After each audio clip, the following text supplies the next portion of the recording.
को almost completely cover कर लिया था। 6.15 तक एग्जिट के फंक्शन तक हमने बात कर ली थी।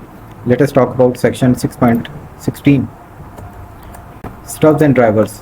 अब इसको डिस्कस करने से पहले let us look at an example. आपको लास्ट लैब के अंदर डिस्प्ले हाइपोटेन्यूज का फंक्शन लिखने के लिए कहा था एक टास्क में। उसी एग्जांपल से स्टार्ट करते हैं कि डिस्प्ले हाइपोटेन्यूज के फंक्शन की प्रोटोटाइप मैंने यहाँ पे लिखी हुई है। दो साइड्स की लेंथ से लेता है और एक राइट एंगल ट्राइंगल की दो साइड्स की लेंथ लेता है, जो दो स्मॉलर साइड्स हैं, और उसके हाइपोटेन्यूज की लेंथ कैलकुलेट करके डिस्प्ले करता है। डिस्प्ले करने वाला ये वेरिएशन है। इसकी दो वेरिएशन आपने इंप्लीमेंट की थी, एक डिस्प्ले करने के लिए थी और एक वो थी जिसमें आप रिटर्न कर रहे थे। तो ये वो डिस्प्ले करने वाली पहली वेरिएशन है। लेट्स सपोज के एक प्रोग्रामर्स की टीम को ये फंक्शन और इसके कॉरस्पॉन्डिंग जो मेन में इसकी लॉजिक है वो इम्प्लीमेंट करने के लिए कहा गया है। कोई ज्योमेट्री बेस्ड प्रोग्राम है जिसके अंदर आप यूज़र से राइट एंगल ट्राइंगल के बारे में उसकी साइड 1 और साइड 2 लेते हैं और उसके बाद यूज़र को पास ऑन कर देते, इस फंक्शन को पास ऑन कर देते हैं और ये फंक्शन उसके हाइपोटेन्यूज को डिस्प्ले करने के लिए बनाया गया है। लेट्स सपोज कि ये काम दो प्रोग्रामर्स कर रहे हैं। वैसे तो इतना बड़ा काम नहीं है, आपने भी किया है, लैब के अंदर एक टास्क था, लेकिन just for the sake of example इस तरह का कोई टास्क है जिसको आपने दो हिस्सों में डिवाइड कर लिया है कि एक प्रोग्रामर एक फंक्शन लिखेगा और दूसरा मेन में उसको यूज़ करने की लॉजिक को इम्प्लीमेंट करेगा। सो अब जो प्रोग्रामर मेन फंक्शन लिख रहा है उसको इस फंक्शन की एक्सेस उस वक्त नहीं होगी जाहिर है, और जो ये वाला फंक्शन लिख रहा होगा उसको मेन की एक्सेस नहीं है, वो इसी फंक्शन को लिख रहा है और अपने पास टेस्ट कर रहा है। तो दोनों के पर्सपेक्टिव से अब बात करते हैं कि दोनों इस फंक्शन को अपने अपने फंक्शन को कैसे इम्प्लीमेंट करेंगे। अब जिस प्रोग्रामर ने मेन लिखना है, मेन में वो पूरी की पूरी लॉजिक लिख रहा होगा कि किस तरह से यूज़र से इनपुट लेनी है और उसको फिर फंक्शन के अंदर पास ऑन करना है और उस फंक्शन की कॉल भी कर रहा होगा मेन के अंदर। लेट्स सपोज के यहाँ पे मैं कहता हूँ डबल टाइप का वेरिएबल साइड 1 और साइड 2। उसके बाद मैं यूज़र को प्रॉम्प्ट करूँगा कि वो दोनों साइड्स की लेंथ एंटर करे।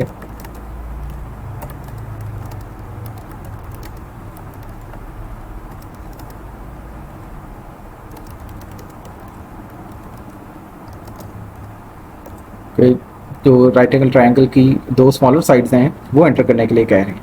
यूज़र से इनपुट लेके पहली इनपुट मैं साइड 1 के अंदर स्टोर कर देता हूँ, दूसरी इनपुट साइड 2 में स्टोर कर देता हूँ। अब इस प्रोग्रामर ने जिसने मेन लिखना था, पूरी लॉजिक लिखनी थी, उसने ये वाला कोड तो लिख लिया। अब वो इस फंक्शन को कॉल कैसे करेगा? ये फंक्शन तो यहाँ पे डिफाइंड नहीं है, ये तो कोई दूसरा प्रोग्रामर टू ये काम कर रहा है। इसके ऊपर लिख भी लेते हैं कि ये प्रोग्रामर नंबर 2 ने लिखना है, इम्प्लीमेंट करना है, और मेन फंक्शन जो उसकी लॉजिक है मेन यूज़र से इनपुट लेके कॉल करने वाली, वो प्रोग्रामर 1 इम्प्लीमेंट कर रहा है। अच्छा, प्रोग्रामर 1 अपने प्रोग्राम को कंप्लीट करने के लिए जाहिर है यहाँ पे फंक्शन को कॉल करना चाहेगा। अब वो फंक्शन इस वक्त उसके पास नहीं है, वो तो दूसरा प्रोग्रामर इम्प्लीमेंट कर रहा है। तो ये क्या करेगा, क्या कर सकता है प्रोग्रामर 1 इस फंक्शन को कॉल करने के लिए? एक काम तो ये कर सकता है कि वो इस फंक्शन को खुद से एक डमी इम्प्लीमेंटेशन उसके यहाँ पे कर ले और उसको कॉल कर ले। फॉर एग्जांपल मैं यहाँ पे डिस्प्ले हाइपोटेन्यूज के फंक्शन की डमी इम्प्लीमेंटेशन यहाँ पे लिखने लगा।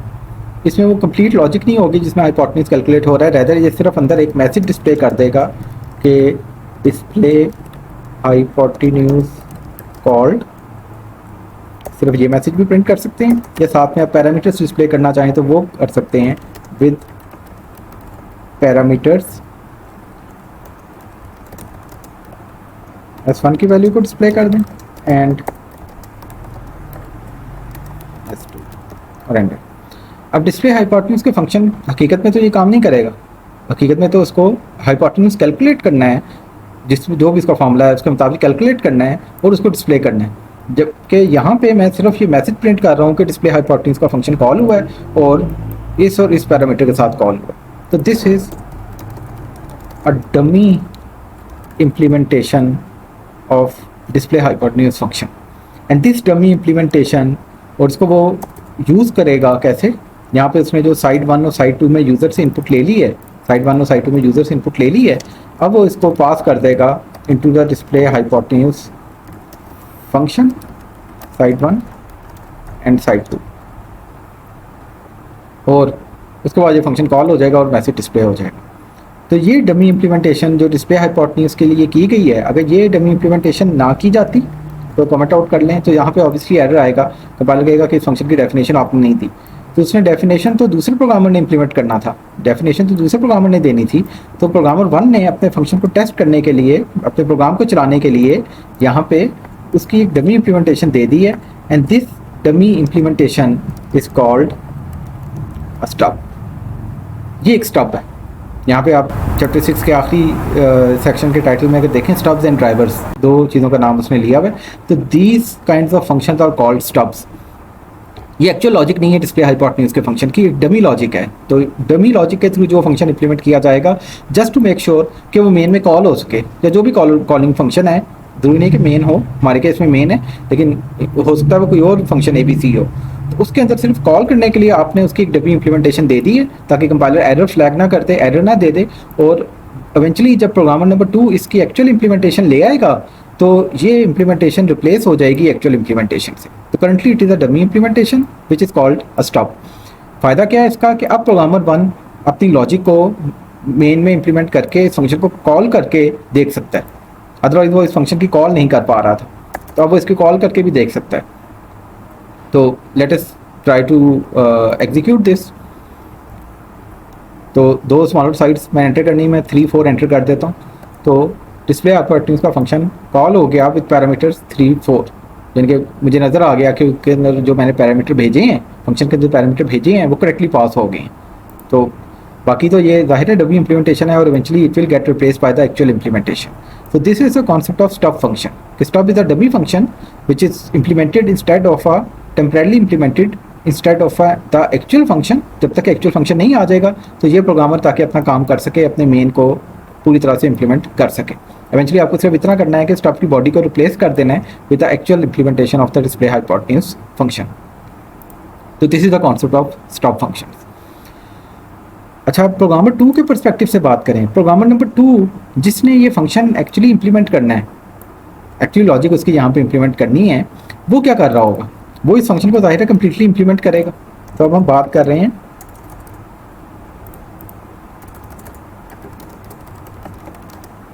प्रोग्रामर 2 की। सो प्रोग्रामर 2 इस फंक्शन को जब इंप्लीमेंट करेगा, वो जाहिर है कंप्लीट लॉजिक जो भी इसकी बनती है उसको इम्प्लीमेंट करेगा। आपने भी की होगी लास्ट लैब के अंदर कि बेसिकली पाइथागोरस थ्योरम के थ्रू इसका स्क्वायर कर लें प्लस इसका स्क्वायर कर लें और उनके सम को करके इसका स्क्वायर रूट ले लें, तो that gives you the length of the hypotenuse. तो उसको स्टोर करने के लिए मैं यहाँ पे एक वेरिएबल h लेट सपोज बना लेता हूँ, और h के अंदर क्या सेव करेंगे? I will save square root sqrt is the function in the C math header file, जो कि मैंने यहाँ पे इंक्लूड की है, जो कि स्क्वायर रूट कैलकुलेट करने के लिए यूज़ होता है। तो S1 का स्क्वायर करना है तो मैं यहाँ पे पावर का फंक्शन भी यूज़ कर सकता हूँ, लेकिन चूँकि सिर्फ स्क्वायर ही करना है तो मैं क्विकली S1 को S1 से मल्टीप्लाई करके भी स्क्वायर अचीव कर सकता हूँ, S2 इंटू S2। तो ये हो गया S1 का स्क्वायर प्लस S2 का स्क्वायर, और सारे इसके सम का स्क्वायर रूट ले लेंगे तो this will give me the length of the hypotenuse. उसके बाद मैं इसको डिस्प्ले कर दूंगा, length of the hypotenuse is h, इसको डिस्प्ले कर दी। तो here we are talking about programmer 2, so इसको मैं कमेंट आउट कर देता हूँ।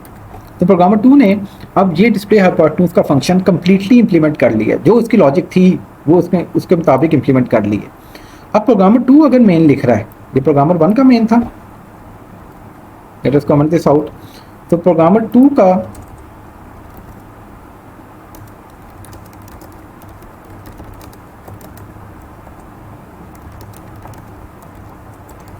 मेन अब कैसा होगा? अब प्रोग्रामर 2 ने यूजर से इनपुट नहीं लेनी, उसे सिर्फ इसको चेक करना है, डिस्प्ले हाइपोटेन्यूज के फंक्शन को चेक करना है। तो वो इस फंक्शन को चेक करने के लिए असल में तो मेन की लॉजिक प्रोग्रामर 1 ने लिखनी है, जिसमें वो साइड 1 और साइड 2 की इनपुट ले रहा है, और पॉसिबली यहाँ पे उसकी इनपुट वैलिडेशन भी कर रहा है। फिलहाल मैंने यहाँ पे इनपुट वैलिडेशन नहीं की थी, लेकिन पॉसिबली इनपुट वैलिडेशन भी कर रहा होगा before passing them to the display hypotenuse function. तो पूरी कंप्लीट लॉजिक उसने इंप्लीमेंट करनी है। प्रोग्रामर 2 सिर्फ अपने फंक्शन को चेक करने के लिए यहाँ पे क्या कर रहा होगा, इस डिस्प्ले हाइपोटेन्यूज के फंक्शन को डिफरेंट पैरामीटर्स के साथ कॉल कर रहा होगा और उसकी वैल्यूज़ को देख रहा होगा कि क्या रिजल्ट ठीक आ रहा है या नहीं आ रहा। कि लेट्स सपोज के पहले वो कहता है कि अगर मैं 3 और 4 पास करूँ तो क्या रिजल्ट ठीक आता है।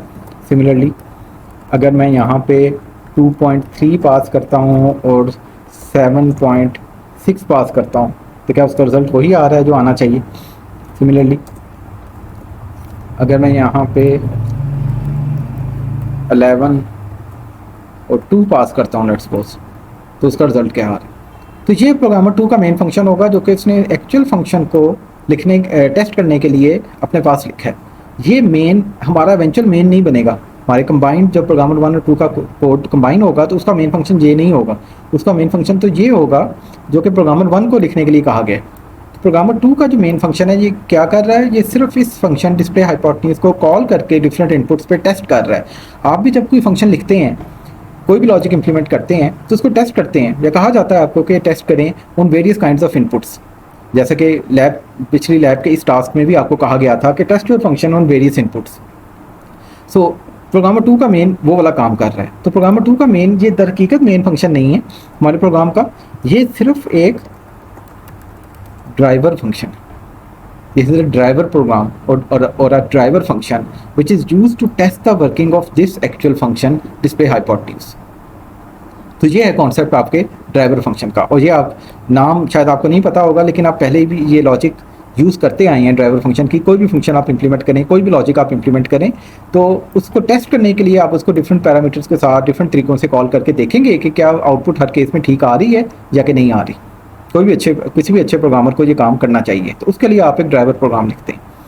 सो समरी में देखते हैं कि प्रोग्रामर 1 ने मेन लिखना है और प्रोग्रामर 2 ने ये फंक्शन इंप्लीमेंट करना है।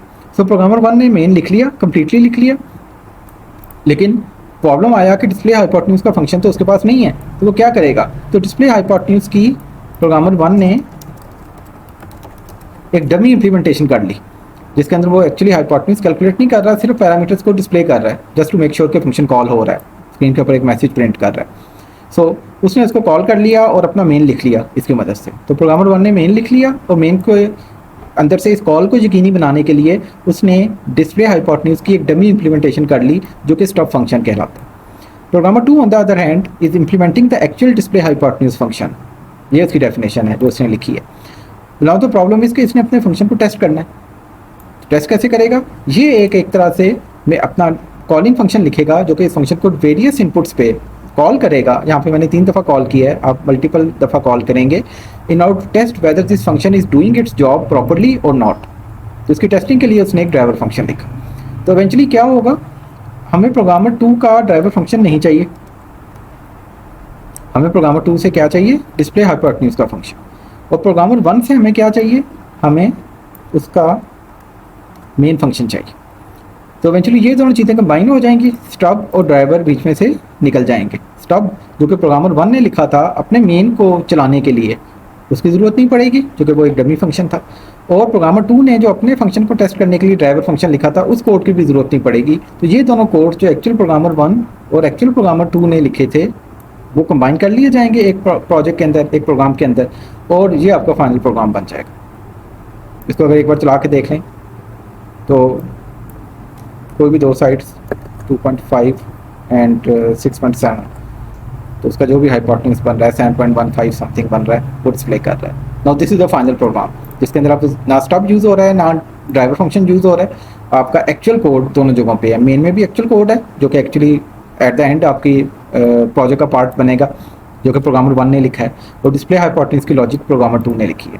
तो किसी भी बड़े प्रोजेक्ट में जहाँ पे मल्टीपल प्रोग्रामर्स की टीम्स ने काम करना है एक प्रोजेक्ट के ऊपर, तो वो फंक्शंस आपस में डिवाइड कर लेंगे, और कुछ प्रोग्रामर की एक सब टीम एक सेट ऑफ फंक्शंस को इंप्लीमेंट करेगी और कुछ प्रोग्रामर की सब टीम दूसरे सेट ऑफ फंक्शंस को इंप्लीमेंट करेगी, और जो एक सेट को इंप्लीमेंट कर रही होगी दूसरे सेट को यूज़ करने के लिए वो अगेन स्टॉप या ड्राइवर फंक्शन का सहारा लेगी, and similarly for the other team.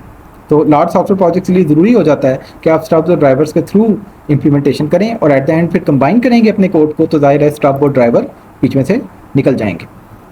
तो यही कॉन्सेप्ट उसने यहाँ पे सेक्शन 6.16 में बताया कि stubs and drivers are very helpful tools for testing and debugging programs that use functions. They allow you to test the individual functions in a program in isolation from the parts of the program that call the functions.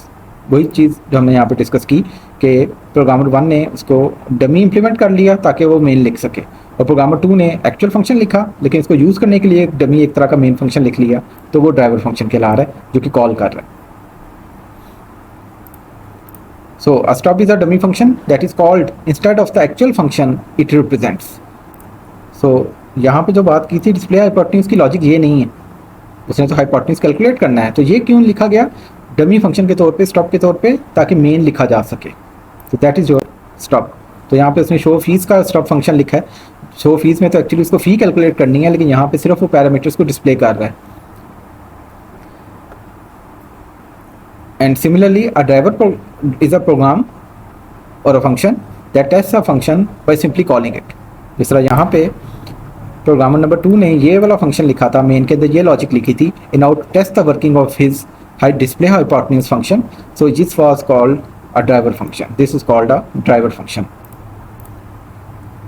यहाँ पे for example ये program illustrate कर रहा है show fees के function की, कोई किसी एक प्रोग्रामर को या टीम को शो फीस का फंक्शन लिखने के लिए दिया गया, एक लाइन का फंक्शन है, और उसमें उसे टेस्ट करना है। अब वेरियस इनपुट्स पे वो कॉल कर रहा है, यहाँ पे कॉल किया है लाइन नंबर 19 में, लाइन नंबर 25 में, लाइन नंबर 31 में, डिफरेंट तरह से कॉल कर रहा है, जिस तरह हमने यहाँ पे डिस्प्ले हाइपोटेन्यूज को कॉल किया था। तो ये वाला जो मेन है ये क्या बन जाएगा, ये एक ड्राइवर फंक्शन बन जाएगा, जिस तरह हमारा ये मेन एक ड्राइवर फंक्शन था for this function display hypotenuse function. Similarly, this is the driver program, driver function for testing the working of show fees function. So this is the concept of stubs and drivers.